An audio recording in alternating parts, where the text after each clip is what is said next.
Hello, keto friends. My name is Leanne Vogel, and you are watching the Keto Diet Podcast. I'm so glad to see you here today. We have a great episode all loaded up for you. I'm so excited to introduce you to my friend Emmy Satrazimis. She works over at Trifecta Nutrition, and she's the nutrition director there. And we are chatting all about how to make keto work for you, from managing movement and nutrition in 2020 because it's been a little challenging for a lot of us to get moving this year in a different capacity. The ketogenic diet and micronutrient adjustments, not macro. We're talking about the micros. If you are not familiar with this, we are going to have a lot of fun. Hurdles for achieving the proper ketogenic diet for you, fuel sources for workouts, fears of adding carbs for your optimal training capacity, and so much more. Any of the resources that we share throughout today's episode, we're chatting calculators and a couple of other things. I'm going to include them in the links below. Now, if you have any of my books, either the Keto Diet Cookbook, or Keto for Women, I'd love for you to go on the website that you purchase them and leave a review. That would be so incredibly wonderful. It helps me know that what I'm creating is helping, and it helps other women find my work and also figure out if it will work for them or not. So before we get started with today's interview, I want to share with you our two sponsors of today's show. First is ButcherBox. They make high quality meats that are delivered to your door. You just go to their website. You can go to butcherbox.com/keto diet to check them out. You subscribe, do all the funky things, and then they send you all the meats. They have heritage bred pork, organic free range chicken, and 100% grass fed and finished beef. Secondly, we have Perfect Keto. They are my favorite. Like, I will just say, you're told that you cannot have favorites, but Perfect Keto is just a great company with awesome products. They just came out with a bunch of new bar flavors, and I love their keto bars. If I could live on them and hit my macronutrient goals, I would so do it. With every order over $80, you get a free nut butter. Now, this offer is only good until the end of 2020, so definitely watch for that. And if you go to perfectketo.com/KDP, you get 20% off your order. So without further ado, let's cut over to today's interview. I hope you really enjoy it, and I'll see you over there. Hi, Emmy. How are you? I'm great. How are you? I'm so good. I'm so glad to have you on the show today. I'm really excited to be here. So I'd love to know, in your words, what kind of got you on this work, what you're most passionate about right now. I recorded your official bio, but I'd love to know more about you from you. Yeah. A bit of a long story, but I'll give you the highlights. So I grew up as an athlete, very, very active, and actually had a horrible diet. I lived off fast food. My mom would kill me because I tell this story all the time, but we actually used to take our dogs to McDonald's for their birthday to buy them burgers because we just like that's how we ate. I ate fast food probably 2 to 3 times a week, and I never really had to worry about my health or my weight because I was so active. And then of course you get older and you hit puberty and kind of all hell breaks loose. And you have to figure out how to basically not gain a ton of weight and fix the problem. So I started learning about food through the Food Network because there really wasn't any other resources at the time, and found that I just really loved food. I loved learning about it, how to cook with it, how to find different types of fruits and vegetables that I should be trying, going from like no fruits and vegetables to ones that I'd never even heard of. And then it became so in love with food that I essentially wanted to study it in college, and then became a registered dietitian. And from there, I've just been kind of constantly reading and learning and trying to find the area of nutrition that I love the most. And no surprise, it ended up being in sports nutrition as an athlete, and that was really what fueled my start in the nutrition world. So I spent a lot of time working with college professional athletes, actually traveled to California to work with the Navy SEALs, do tactical athlete performance, And then slowly found my way here to Trifecta, where we kind of treat everybody like an athlete. And yeah, we're a fitness-based company and we work with a lot of professional athletes, but the everyday person can really benefit from this style of eating as well.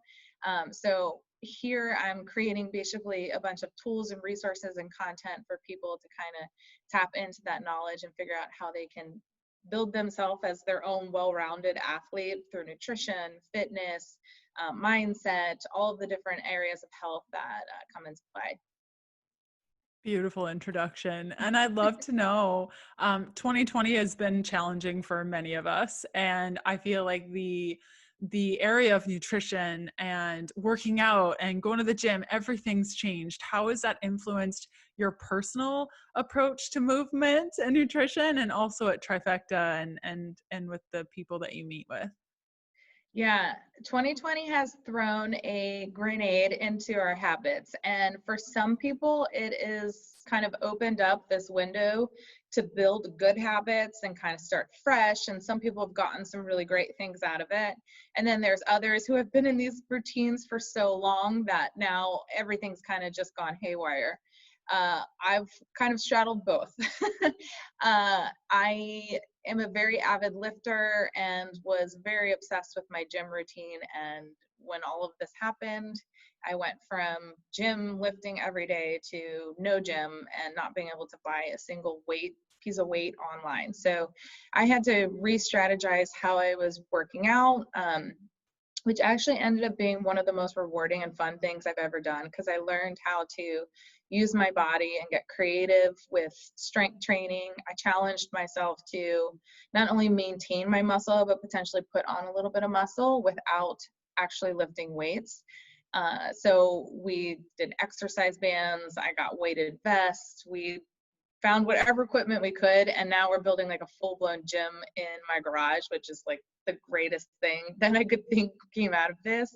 But it's definitely been a challenge for myself and everyone around me, but it's also been a really great learning experience. And I think a lot of good things have come out of just changing things up, you know? Yes, completely. I know my brother-in-law, he teaches at McMaster University in Canada, and he couldn't get his hands on weights either. So they had like water bottles and Mhm. they were using all sorts of things, a Oh, paint dresser. cans. Yeah, I did some deadlifts with paint cans. I was using 2x4s. I'm like telling my husband, what else can you throw in my body? Like just like layer things on me. So true. And how has the changing of workouts shifted your nutrition? Has it at all? Have changes kind of leaked through in the way that you're feeding yourself as well? I'm actually pretty regimented when it comes to my diet. I eat about the same time every day. I eat similar foods. Um, Not eating out as much was part of it, but I typically meal prep a lot and I eat at home more often than not. But that was kind of like the extra push that I needed to do it even less. So now eating out for me is like extremely rare. I never really do takeout or anything like that, which has been a blessing. I also don't drink a lot, so not having to go out to the bars and things like that also ended up being more of a blessing. So I think it's improved my nutrition in some ways because I don't have as much temptation and social pressures as I used to. Isn't that the truth? So as a nutrition director, I'm guessing that you've tried all sorts of eating styles and you know all sorts from vegan to keto and everything in between. Can you chat a little bit about the different eating styles that you've tried and what the results have been of that?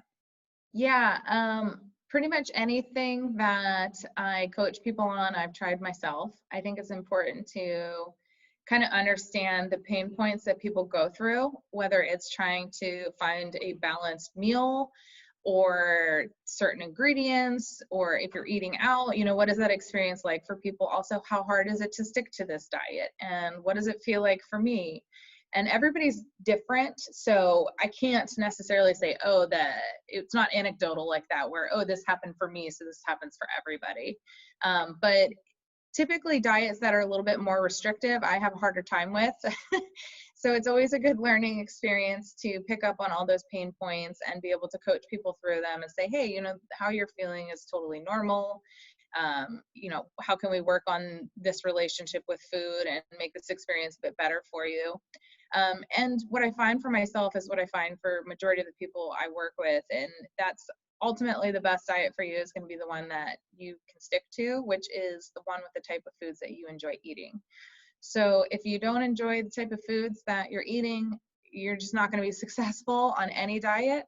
And then you got to pay attention to how you feel too, right? So if you're feeling really run down and tired and crappy, then it's probably not the best plan for you. But if you're feeling great and your workouts are going well and you're feeling like you're getting everything that you need, that's a really good indicator you're on the right track.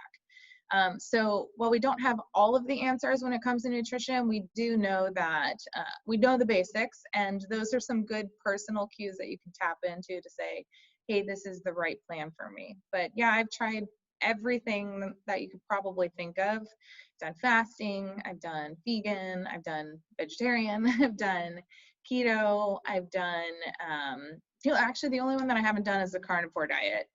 Which I'm not super interested in trying, to be quite frank. I tried it for 3 weeks. I was on book tour, and I was a previous vegan for many years. I think 8 years I was vegan. And then I switched to keto because of hormone issues. And I went carnivore because everyone was talking about it. It was all the rage about a year and a half ago or so. And I was starting to get questions about it. So I'm like, I better try this. I lasted 3 weeks, and we were in the grocery store of obviously buying meat. And I saw somebody pick up a strawberry, and I was like salivating. All I could think about was strawberries. And I just like grabbed a pack of strawberries and I'm like eating them in the line. I just needed fresh. Yeah. Something fresh. Yeah.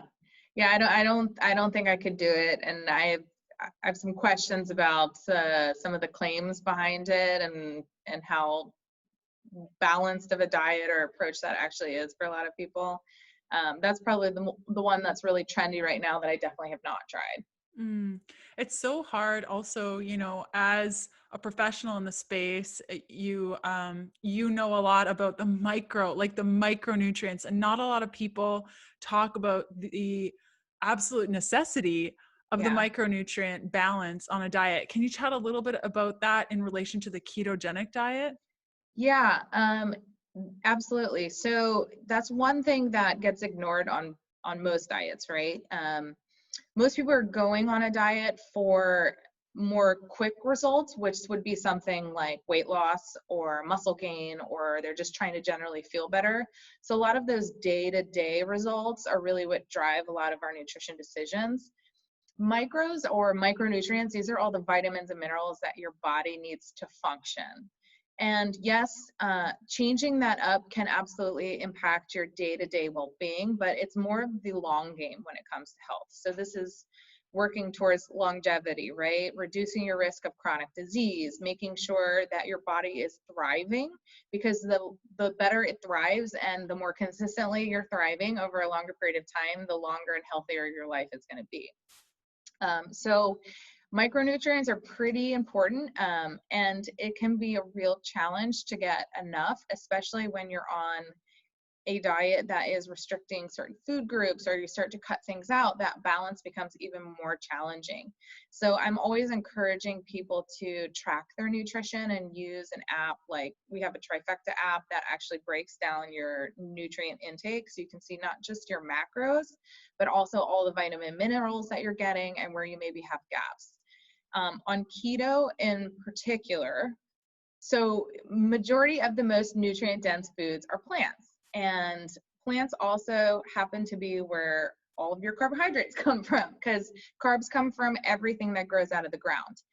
So when you're restricting carbs, you restrict a lot of plant-based nutrition automatically.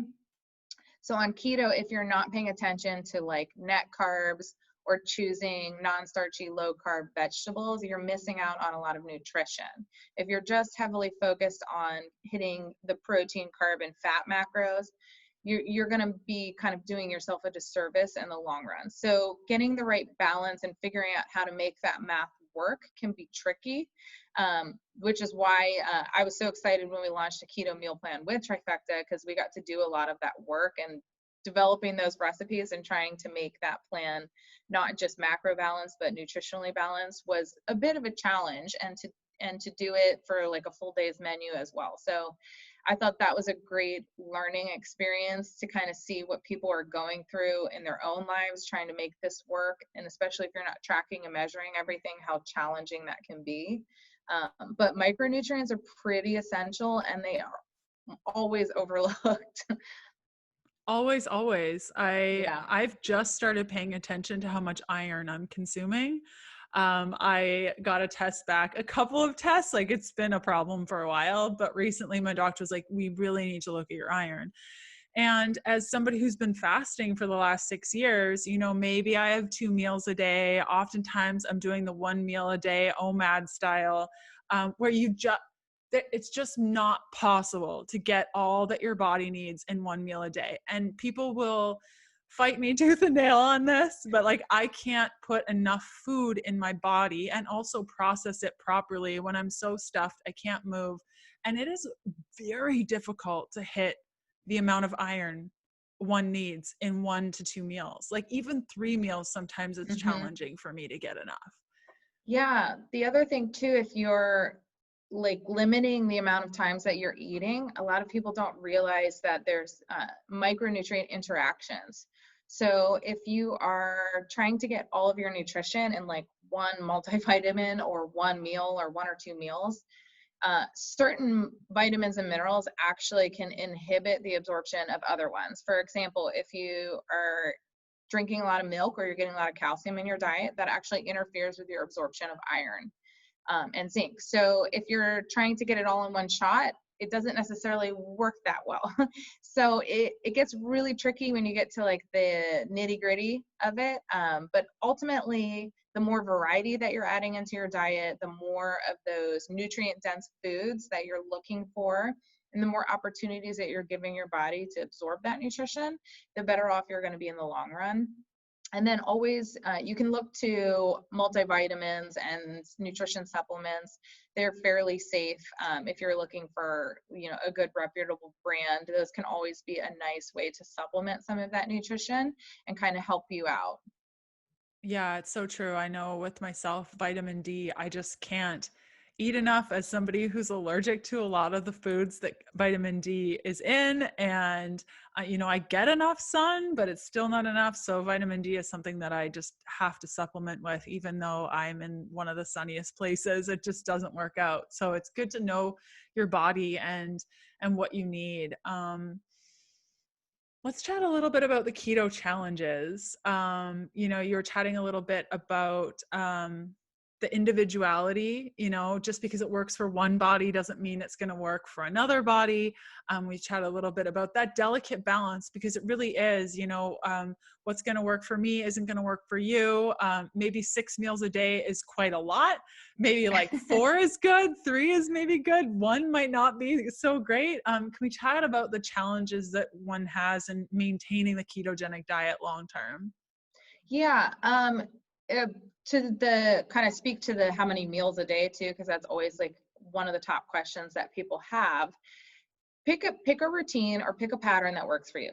That's the best way to approach it. If you feel good eating 3 times a day, then do that. If you want to eat 6 times a day, then do that. If you want to do intermittent fasting with it and you feel the best with that, do that. Ultimately, it doesn't really matter how many times a day you eat. If you're trying to lose weight on keto or maintain your weight or gain muscle mass, it's the calorie amount. So that's one big piece that a lot of people tend to overlook. They think, oh, if I just eat keto approved foods or if I do intermittent fasting, then I'm going to lose a bunch of weight. You could, but it's not the intermittent fasting or the keto diet per se that's actually causing you to lose weight. It's calorie control. So first thing you want to do is pick a routine and stick with that. And that's the one that works best for your lifestyle. And the more systematic that you make it, the more successful you're going to be. So that's really where I think people kind of fall apart initially, is they're trying to change all of these things all at once, or they're focused on all of these details when just kind of getting into some sort of routine to build a habit is usually the best place to start. That's going to set you up for more success in the long run. So that's definitely a big pain point that people go through, is trying to figure that piece out, figure out how many calories you need to eat a day, and then break it out into how many meals that you want to do and start there. And then it's really trying to balance the macros first. So with keto, the one that everybody wants to pay attention to is carbs, because ultimately the goal of doing keto for a lot of people is to get into ketosis. And even if you're not striving to get into ketosis, there's lots of benefits to controlling your carb intake and being successful on a keto diet. So learning where your carbs are coming from, the types of foods that you can include to kind of help manage that, what your actual carb needs are, can differ from one person to the next as well. So it depends on your fitness level. It depends on how metabolically efficient you are. So we actually have calculators that we've created to help people kind of pinpoint the exact carb amount for their keto diet. And then you would count your net carbs based off of that. So those are like the two rocks that you want to get a hold of before anything else. And then it's kind of figuring out where the other food kind of falls into place to help you get good nutrition and good balance overall. You don't want to go into it with, if I just cut carbs and I eat a bunch of meat and cheese, then I'm going to be healthy and happy and everything's going to work out. There's a lot to consider when it comes to keto, and it's different for everyone. And some people just do it and they're like, man, this diet's perfect for me. This has been so easy. I could do this forever. And then other people really struggle, and that's totally normal. You got to figure out, the way forward for you. And there's so many considerations with it too, whether you're trying to do ketosis, if you do a cheat day, what happens? Do you blow everything up and ruin all of your progress? How long do you actually have to do it? How do you know if you're being successful?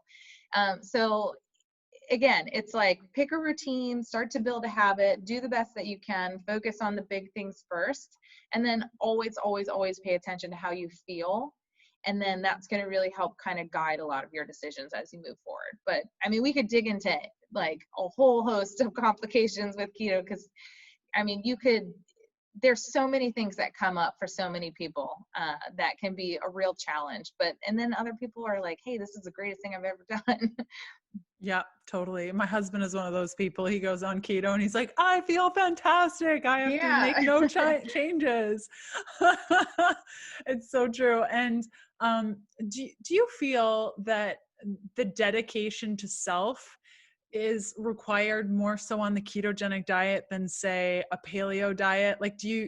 I've done all the things, vegan, keto, all the things. I find with keto, I have to be a lot more attentive to my needs and a lot more intuitive with my body. Would you agree at all? Yeah, I think especially starting out, just trying to hit that carb number for a lot of people, that takes a lot of energy to kind of manage every single thing that you're putting in your mouth. Once you really start tracking and paying attention, you have that, oh my God, there's literally carbs in everything. How am I ever going to do this? And then you learn about net carbs and you feel a little bit better. But yeah, I mean, you have to be really on it. If you're trying to do a keto diet very strictly, you got to be really on top of it. Which is why I coach a lot of people too, is you're getting into this, it's not super black or white, right? You can do a modified keto diet and kind of work your way up towards it, or you can play with it a bit and figure out how to make it work for you. If you aren't hitting everything perfectly to start, that's okay. Health changes really require a lot of practice, and it's trying different things on and going through the motions and just figuring out how to make it work for you personally. So if you're failing or you're messing up, especially initially, that's not a reason to beat yourself up. You're not going to destroy your whole progress. Remember, at the end of the day, if you're trying to lose weight, calories are ultimately what you want to pay attention to. So everything else besides that is just some other levers and tools that you can use to try and optimize that experience. And I'd love for you to explain a little bit more of the calorie control, because you mentioned calories again, and that reminded me when you were saying calorie control. I think anytime people hear the C word, they're like, "Oh, what you're saying is eat 800 calories or Yeah. 500 Can we go into a little bit around that? Because I feel like for myself personally, there's a delicate balance. If I'm below a certain amount, I may lose weight quicker for a while, and then I feel like hot garbage and I don't get my period and. Yep. So can we go in a little bit to do with that? Because I'm sure listeners just heard, oh, eat as little as possible. Got Yeah. it. Yeah, don't do that. You'll be great for 2-3 weeks and then you're going to be miserable. So basically you got to figure out what your maintenance calories are. And the best way to do that is actually to get like a body composition test done, where you can learn what your actual muscle mass is, because your actual resting metabolic rate and your daily calorie needs are most strongly determined by your body weight and muscle mass in particular. So this is where if you have somebody that is super athletic and has a lot of muscle mass, can be the same weight as somebody that maybe has more of like a sedentary lifestyle, and their calorie needs can be drastically different. So you can't just make assumptions when it comes to calories. You got to know your body quite well. I would get a body composition test, figure out what your resting metabolic rate is. We also have some calculators that you can tap into to kind of figure out exactly what your calorie needs are. And this is the amount of calories that you'll need to maintain your current weight. So this is based off of your daily activity, your muscle mass, the type of foods that you're eating, how fidgety you are, what you as an individual need to maintain your existing weight. To change your weight, you have to cut below that, or to gain weight, you would have to eat above that. And you have to do it consistently. So this isn't like, oh, if you cut calories for 3 days and then don't cut calories for the remainder of the week, that you're going to lose weight. It has to be over a consistent basis over a long period of time.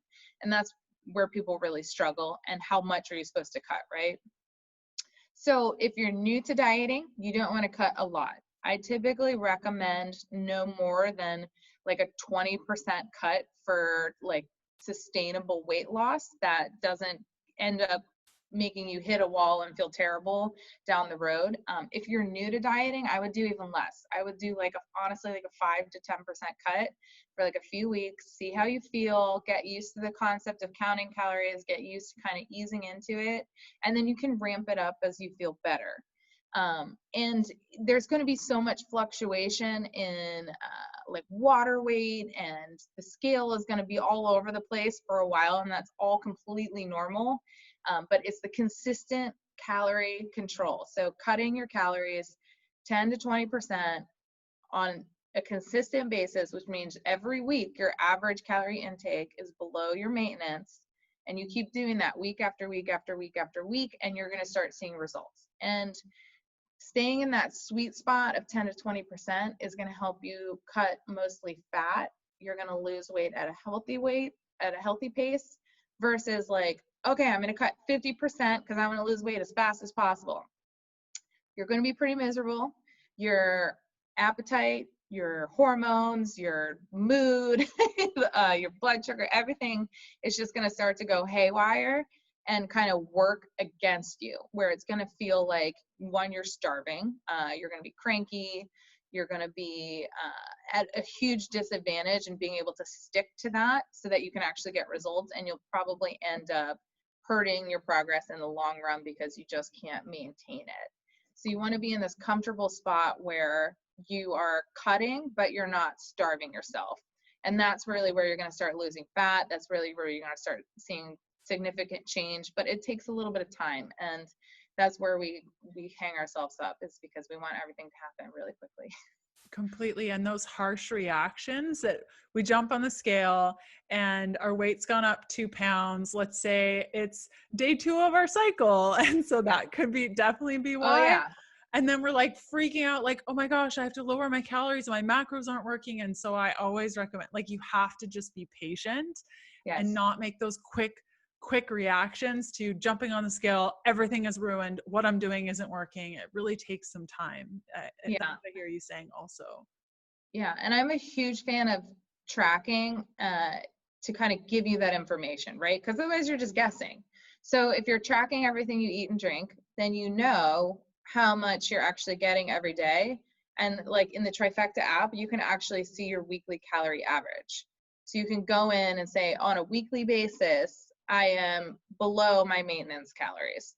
And that is crucial if you're somebody that can stick to a diet all week long, and then on the weekends you're like, maybe give yourself a little bit of wiggle room and you don't track.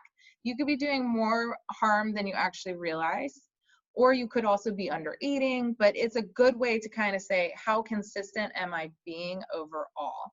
And then you also want to track your weight every day, because you'll see if you actually track your weight, the chart doesn't just go like this, it's like this. And you want to see that over time you're trending in the right direction. But it's totally normal for your weight to jump around, because you have so much that changes in terms of water weight, whether you've eaten a big meal or you need to go to the restroom, hormones for women especially. I mean, come on, you can gain like 7 pounds if you're PMSing or something, which is so disheartening.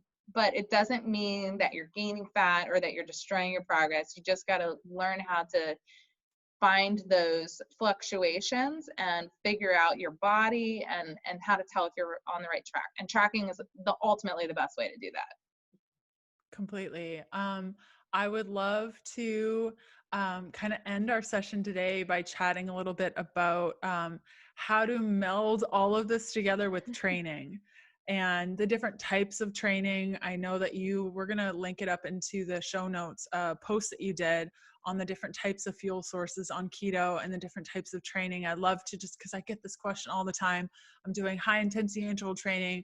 I feel like hot garbage, or I'm running. Yeah. I feel great or not. Or can we chat a little bit about how to make all this work if we have our weekend warriors who are eating keto, but they're not feeling great, and how to manage all of that with the macros? Yeah. So ketones are fascinating, and we actually have a great article, deep dive on this if you're really into the science behind it. But you have multiple different sources of fuel that your body can tap into based off of the type of training that you're doing. So in a nutshell, you basically have aerobic versus anaerobic style training. And that will help determine on a normal diet whether you're ultimately burning more fat or carbohydrates as a source of energy. Carbs are usually your quick source of fuel. So when you're doing anything that's like explosive movements, if you're doing powerlifting, Olympic weightlifting, high intensity, this is like short, quick bursts of energy, you'll tap into carbohydrates a lot. But you also have some stored creatinine in your muscle that you can use for that as well. So this is how, if you're not eating any carbs, you can still do some explosive and high intensity, but how long and for how often can depend on the person, and how well you actually can store a lot of that like quick source of fuel in your muscles. For most people, you're always using a combination of fat and carbohydrates. And ketones kind of throw like a whole nother layer of fuel source into this. So typically what you'll find is, for somebody that's doing more slower paced training, more aerobic, where you have plenty of oxygen, you can tap into fat stores more efficiently on a keto diet. So if you're doing like running or cycling, or maybe some lifting that's less intense, you're not doing like explosive movements, you're actually going to do real well on a keto diet, and ketones are going to fuel you pretty efficiently, and it's going to help kind of optimize that for you. But if you're somebody that is like, I love high intensity, I do Olympic lifting, you'll do okay for a little while, and then you'll find that you start to hit a wall. And all that means is that you just need to be a little more strategic about your nutrition around the time that you're training. So you can do more slow carbohydrate sources, or maybe tailor some of your carb intake around your training, and you actually might be able to increase your carbs a little bit more than that traditional 20 grams on a keto diet. That's a blanket recommendation, but it doesn't necessarily mean it works for everybody. What the research says is 20 to 50 grams for most people, but some athletes can actually eat as high as 100 grams and still be in ketosis. So you can start to play with carb intake around the time that you're working out and see if that makes you feel better. Specifically, right before you train, having a little bit more carbs, using that for your high intensity, it's not going to interfere with your ability to burn fat. It's not going to mess up your diet. It's just going to make you feel a lot better as you're going through the workout. But the type of training absolutely can be fueled by different nutrients, and fat, ketones, and carbs all can support training in different ways. So you have to learn to kind of pay attention to how you're feeling. And if you're feeling like you're hitting a wall on keto, that you're losing your strength or you're losing that explosive energy, you might benefit from adding a little bit more carbs around the time that you're training. But if you're not experiencing that, you're probably tapping into those fat stores really well, and you're probably going to have a great time training. Yeah, it's so important to shift things. I know for myself, I don't react to medjool dates all that poorly. My blood glucose remains pretty steady, and I sometimes have that before a workout, and that just like, man, it makes me get on fire. And so, but I have friends and colleagues that would do that and it just wouldn't work. So it's important, like you said, to just listen to your body. And if what you're doing is working, why would you change it just because you heard something on a podcast thinking it would be better? I think I've made that mistake so many times of like, let me try this new thing, even though what I have going on is 100% great right now. Yeah. And I know it's scary too when you're on such a carb controlled diet to even like fathom like adding more carbohydrates. But what happens is if you're doing it right before you work out, your body's going to use that sugar. It uses it right away. And it's only going to help you have a better workout. It's going to make you feel better. It's not going to mess with your ability to produce ketones. It's not going to like destroy your whole keto diet. I mean, you'd have to like really sit down and eat a lot of carbs and like really get it in to kind of kick you out. But even then, you can always get it back. So you got to play with it and see what works for you. Find some good things. Like dates are a great option to do as like a pre-workout. Maybe a little bit of fruit. Anything that's a little more starchy too that you can kind of hold on to a little bit longer can be good. But I think it's important to play with that and listen to your body and find what works for you.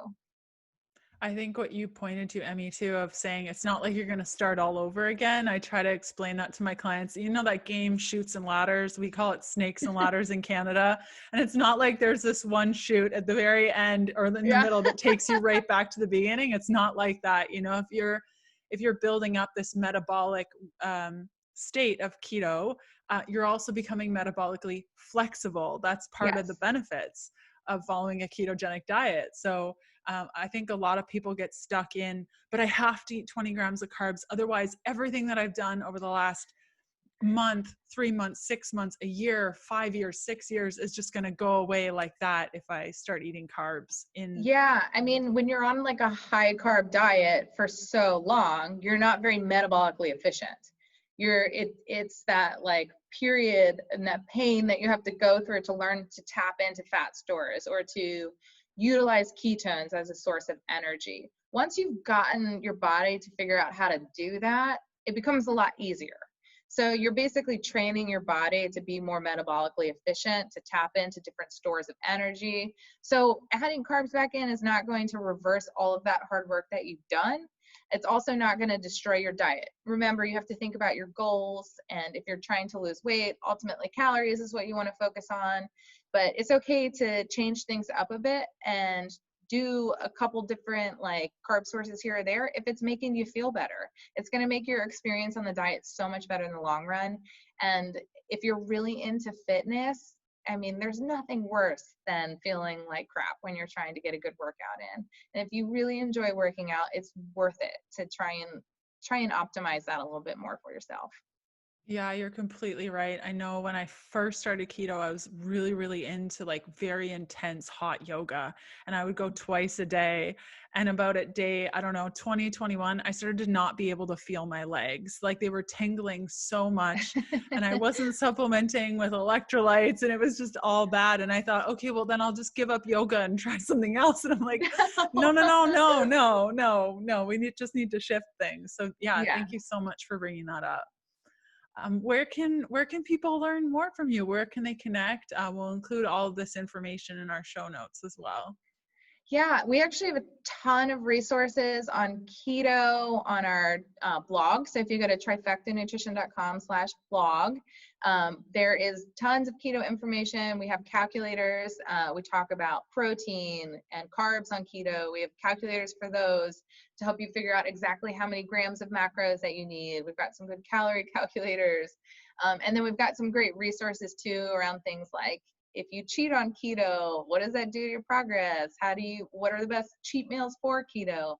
How many grams do you need to eat before you destroy everything? So pretty much any of those like burning questions that you have around keto, we're trying to answer on the blog. And there's just a lot of good resources there.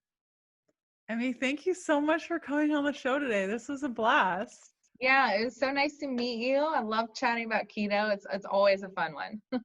Definitely. And thanks again for coming on. Yeah, take care.